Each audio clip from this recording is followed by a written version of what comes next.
Hey, welcome, all my right thinkers. Thanks for tuning in to check out your boy, P Funk. Thinking right out here in the lab where I do what I do for you. I got something nice for you today. We still dealing with the eyes. I'm about to wrap up the eye lesson for you. Let's go. Rightism. 25 rules to live by. Storytelling. Story with a message. There's a message in the story for life. I give life lessons. You tune in and receiving them. I appreciate you. You got a good thing going. Let's do what we do. Right Thinker's mission, and that's what I'm on, is to enlighten, inspire, educate, and motivate you, the individual, to a higher spiritual level of enlightenment. Right Thinker's way of life through mental and spiritual discipline practice daily will help and guide you to obtain your goal of spiritual enlightenment, aka know thyself. My mission is that all right thinkers know thyself. All right thinkers' goal is to know thyself. See where we're going with this? So let's get there. I asked the question, do you know you? It's rhetorical. But if you don't have an answer for yourself, tune in. I can help you with that. That's what I do for you. A person who knows not and knows not that they even know not is foolish. Disregard them. A person who knows not and knows that they know not. It is simple, but you can teach them. That's why I do what I do for you. Appreciate you too. Stay tuned. I got more for you. A person who knows not and believe and think that they know is dangerous. Avoid them. I do. A person who knows and knows not that they know. It's okay. They're spiritually asleep. I can awaken them. I'm the spiritual alarm clock here too. Wake you up with knowledge of self. That's what I do for you. A person who knows and knows that they know is wise. Follow them. All these persons reside in you. Right thinkers, know thyself. And always to Mayat be true. I'm back in the book. I gave you a lesson about the eye. I'm about to wrap it up because we're going to talk about the breakdown of the eye. Right think? Let's talk about the breakdown of the eye. See this right here? Okay, you got 6 aspects to the eye, and they all have a numerical number that come out to a whole number. I'll break that down for you, and then give you the story behind the eye. There's some more to it, so let's get to it. The eyes of Horus. This time we're going to the breakdown of the eye of Horus. Okay, when the parts of the eye of Heru, or the Wajet, which is the left eye, when it's added all up, the result is 63 over 64, which approximate the whole number, makes it 1. But as long as the soul is involved in any creation of matter, there will remain some small separation between the individual ba and the universal ba. That's that 164. So let me break that eye down for you. You see the first part right here? How we got up there? See the first part right here? That's considered 1/2. Then the next part, this is the smell. This is the sight. That's considered 1/4. Right here, the hearing. That's considered 1/8. This line right here, the thought. That's considered 1/16. And then you got over here the touch. That's 132. And this taste at the end result is the 164. They all add up to 63 over 64. And what's missing is what they call magic. That's the spirit that's in God, from spirit to matter. You're going to have that one little bit. That's what they explain to you. In the bottom, you see the eyes of Krishna and Buddha. I showed you that before. So now let's get into the lesson. I got a page and a half of information for you. Should be good. Now, in the Vedanta Indian philosophy, which follows the Egyptian concept, the moon represents the mind, okay? And the sun represents God, spirit, matter, okay? The supreme being.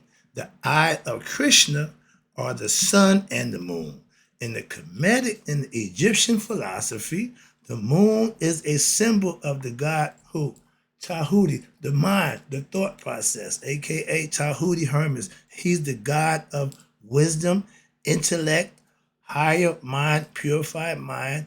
Thus, the implications is that in order to become one with the universe, such as Heru or Krishna, the following change. Here we go. And this is part are you trying to get across to anybody who practicing this. This is going to happen. The following change in consciousness must occur. You have to go from being ignorant to enlightened, from not knowing to knowing. That's all. And the mind, which is your intellect, must merge with the cosmic mind. God, heart, mind coherence. And this change in your consciousness may be affected by what? You ready?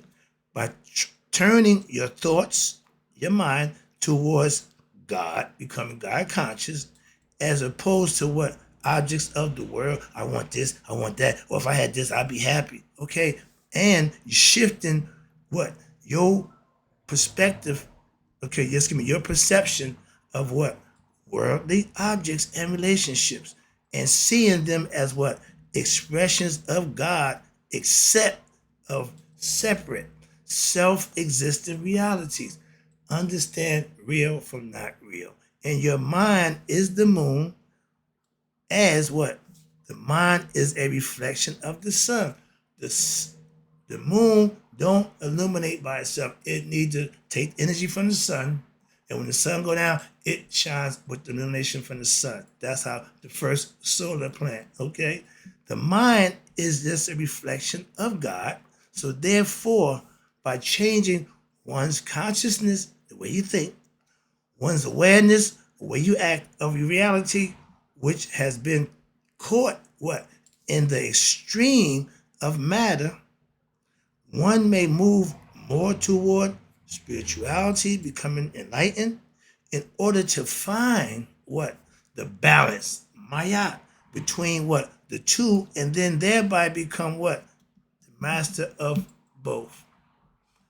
Lower and upper self, higher and lower Egypt, whatever you want to call it, but it's all philosophical and symbolic. But you as a person can manifest it for yourself. When you become Heru, when Heru's eye, which is the moon, when it was torn out and thrown away by Set, what happened? The god Tahuti, Hermes, found it, and using what? The formula below, which I just showed you how to break down with the eye, turned it into what? The moon. When the parts of the eye of Heru are all added up, again, I told you, it gives you the answer 63 over 64, which approximate the whole number 1.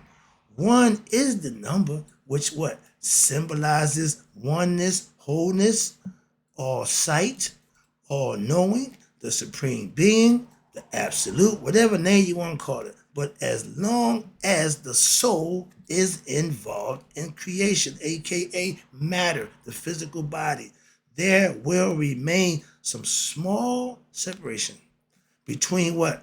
The individual ba and the universal ba. Why? Because the one, in order to become completely uniform, you ready? Everything on the one, but in order to be completely unified and be able to merge into what? Infinity, immortality, you the individual, your individual soul of what? The enlightened person will dissolve into what? The universal soul when? At the time of death. That's the concept that we stress out of the Maya philosophy. When you live right, do right, be right, you have no problems when it comes to be judged on your actions. Why? Because you did them the way you're supposed to. That's why. And the whole point of that is to what? Become one with God again. Let me wrap it up for you. I got a whole nother page of information. We good. Sorry about that. I'm rushing. All right, slow it down. Okay. Now, the whole point is after death, that your spirit will go on and merge with God. If not, the spirit goes on to be reincarnated. The spirit don't die. This is complete oneness, okay, with the divine. You go through the halls of Maya, feather, you pass, you go, Anubis takes you over to Heru.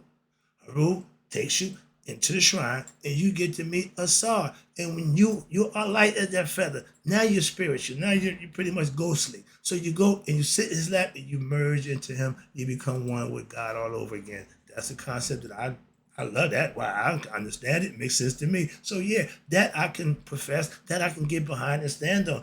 If it's wrong, okay, I'm be wrong. I ain't got a problem with that. But I'm gonna do what I need to do to find out. I'm not gonna let you tell me I'm wrong. I can live with mine. Can you? Anything that I do, I'm prepared for the consequences that come with that. Are you? That's all you got to be prepared for. What happens after whatever it is you do, your IRE is your karma. So getting back to the lesson, but understand that you're in control. And the missing part of the eye of Heru, that 164th, is added at the death by who? Tahuti, through what? Magic. Concept. Thus, through magic of Tahuti, aka wisdom, the parts representing our consciousness may be what? Reconstituted to what? Wholeness, one with the one, going back from whence it's come. Tahuti is an aspect of who? Ptah, the cosmic mind. And in this aspect, Tahuti symbolizes what? Your higher consciousness, your mind, heart, mind coherence of those humans who are what? Attuned to the universal cosmic mind, meaning enlightened, know themselves. When you're meditating, that's what you're raising your consciousness to be part of what? Your higher self. It's all mental.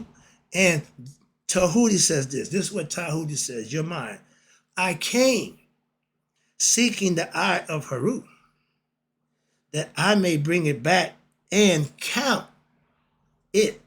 Why? I found it. Now it is complete.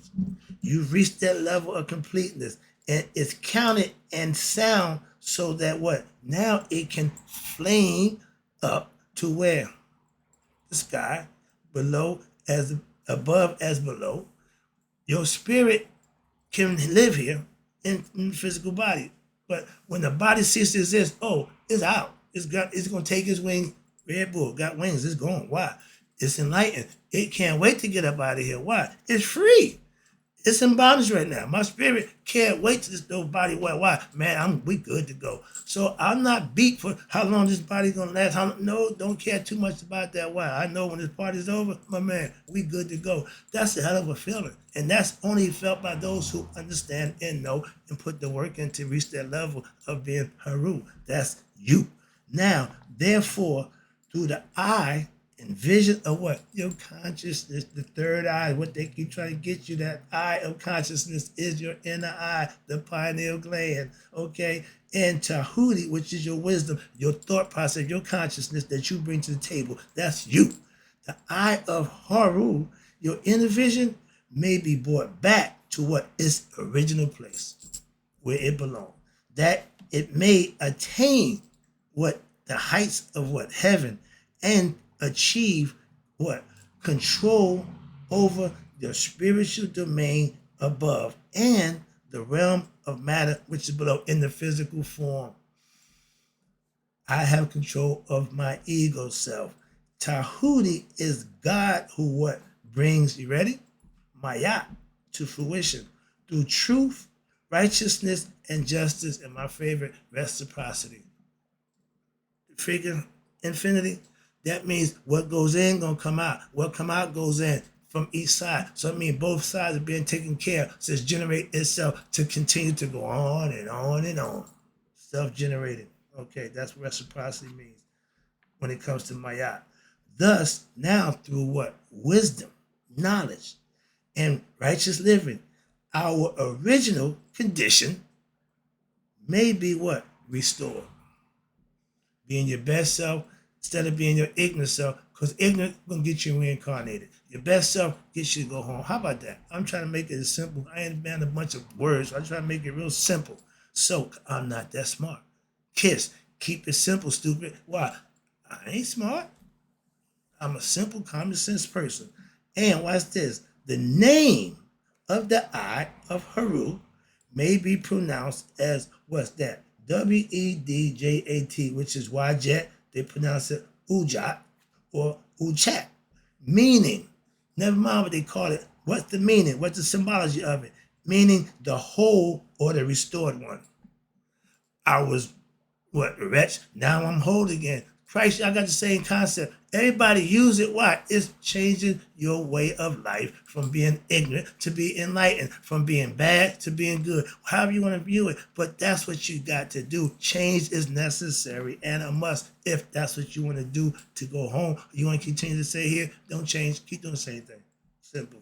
A lot of people do just that for a long time. All right, but it means the whole or restored one, and it also that means that which protects. Remember, third eye, the Uranus, that's the protection. Now, from the pyramid text of Unas, the eye of Tahuti, this is a picture on the right. You see the eye, but you see on the bottom the crescent moon. Remember, Tahuti watched when Ra go down, he leave Tahuti in charge. That's the moon. The crescent moon is always his side, under the eye. He's always watching. That's his job. Okay. Scales of Maya, he's there. Okay. He's the ultimate scribe of everybody. But now in the pyramid of Unas, it says here, the eye of Tahuti was called, you ready for this? The black eye of Heru. In the same text, it is said to Unas, thou hast seized the two eyes of Heru. I just showed you both of them. We use one for one reason and the other one's Hathor for a different reason. But now it says here, you have seized the two eyes of Heru, the white eye and the black eye, and thou hast carried them off and set them in front of thee, and they give light to thy face. You shining the light on your own self when you're doing the thing that you need to do. The black eye is when the moon is down. The white eye is when the sun is up. They got to work together. Why? One's going to illuminate the other. That's knowledge and understanding that we have symbolically as individuals. I'm looking at the clock. Can I sneak in one more quick one? I got one more. Can I do it? Yeah. All right. We're going to talk about the wings. You see me doing this a lot. All right. Okay. So this is all encompassing. It's the wing sun disk with the W rays. Okay. That's Heru at its height. That's you at your highest form. That's you going back to your true identity. Okay. You become unstoppable. Superman, so to speak. Okay. The sun god. Superman, kryptonite was green, wasn't it? He want yellow. Yellow and green sometimes don't always match, but let's talk about this quick thing about the sun. The wing disc. It's called the wings. From the earliest times, the symbol, again, we deal with symbols and signs, of the wings has signified what? The expansiveness, natural nature of the soul. You become wise. You become able to what? Ascend to your next level. One meaning of the word Heru, or Horus, they call him, is that which is what? Up there. You see me pointing up, you see me doing this, that's where you want to go. This is hell. This is the lowest level. You can stay here spiritually and just keep going through body after body after body. But you want to leave here and go ascend that way. You want your spirit to go that way, not that way. That's the concept of knowing thyself. My point is to get you so you won't recycle. You can stop the nonsense. And you need to know thyself for that to happen. So that's why I do what I do. It's for you. So understand, Horus and Heru also mean that which is up there, heaven. Yeah, heaven. Heru is the soul. Listen, Heru is the soul of every human being, not just black. Every human being has a spirit, has Heru, spirit of God. Okay, we all his children. And it's represented as what? The hawk with a human head. That's your spirit. The body of the hawk, the body, but it got your head, meaning you're conscious of who you really are. I ain't got a picture of it here, but yeah, that's what it means. And watch this. In this way, wings are the signature of Heru, aka the hawk, sometimes the falcon. They all, yeah, okay, and the all encompassing, all pervading being who is what? The original soul of all things. We know him as God, and may be found in what? Male and female, netters alike, and human beings. Thus, we are led to understand that the true nature, write this, of every human being is the same supreme being, Heru, me and you. Supremely free, supremely peaceful, and immortal, which is beyond the physical body, beyond your gender, male or female, beyond time and space, not here in the physical form, and even beyond physical reality. Yet, including all of these, another aspect of wings, especially when we're related to certain deities, such as my girl, Maya, which represents virtue, is the idea that the state of being, which when developed, will now allow you to what? Unfurl your own wings, meaning bring them out, wake them out, and consciousness to know thyself spontaneously or through daily meditation. Have reported the ability to what? Fly. Where? In their minds and their spiritual bodies. You have to learn how to astral project when you go to sleep, become lucid in a dream, knowing yourself. So when you do it, you'll understand what's going on. That's the purpose of understanding and knowing thyself from stem to stern. That's the lesson. Hope you enjoyed it. Remember, you ain't got to drink Red Bull to get wings. Tune into me. I can help you get your wings. That's what I do for you. In closing, right thinkers, may you all live to be 100 and me 100 minus a day. So I never know that my right thinkers have passed away. Next up, parts of the spirit. How about that? It's 9 parts of them. I'll be back with a nice lesson for you.